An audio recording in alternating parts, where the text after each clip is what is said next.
দুলু মিয়া। আপনি কি জানেন দরদ মুভি টিজার রিলিজ পেয়েছে, আর এই দরদ মুভিটি পরিচালনা করেছেন অনন্য মামুন। ভারতের 6টি ভাষায় ডাবিং করা হয়েছে, মুহূর্তেই কাঁপিয়ে দিল পুরো নেট দুনিয়া। অনন্য মামুন দরদের টিজারের রিলিজের আগে জানান, যাদের হার্ট দুর্বল তারা এই টিজার দেখবেন না।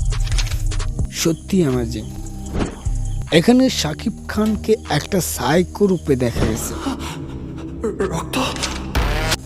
একটা ভয়ঙ্কর লোকে দেখা গেছে।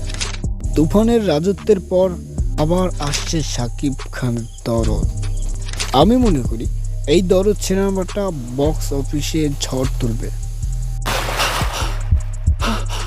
অনন্য মামুন আরও জানান, দরদ সিনেমাটি সেপ্টেম্বর মাসের দিকে রিলিজ দেবে।